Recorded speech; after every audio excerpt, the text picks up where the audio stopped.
Blackstone Audio presents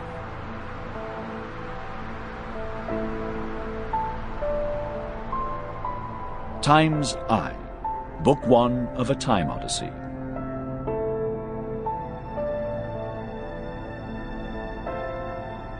By Arthur C. Clarke and Stephen Baxter.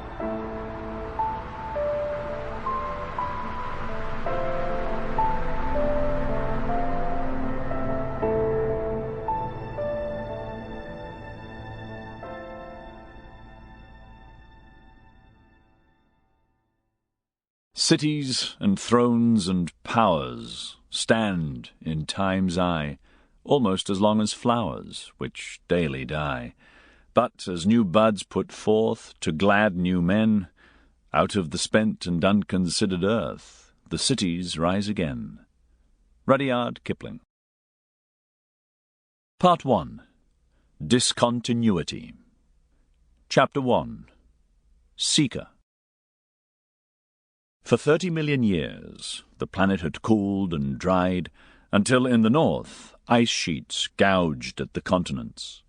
The belt of forest that had once stretched across Africa and Eurasia, nearly continuous from the Atlantic coast to the Far East, had broken into dwindling pockets. The creatures who had once inhabited that timeless green had been forced to adapt or move. Seeker's kind had done both. Her infant clinging to her chest, Seeker crouched in the shadows at the fringe of the scrap of forest. Her deep eyes, under their bony hood of brow, peered out into brightness. The land beyond the forest was a plain, drenched in light and heat. It was a place of terrible simplicity, where death came swiftly. But it was a place of opportunity. This place would one day be the border country between Pakistan and Afghanistan, called by some the northwest frontier. Today, not far from the ragged fringe of the forest, an antelope carcass lay on the ground. The animal was not long dead. Its wounds still oozed sticky blood. But the lions had already eaten their fill, and the other scavengers of the plain, the hyenas and the birds, had yet to discover it. Seeker stood upright, unfolding her long legs, and peered around. Seeker was an ape.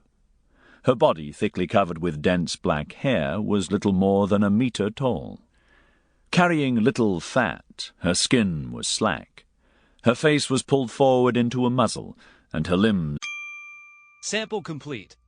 Ready to continue?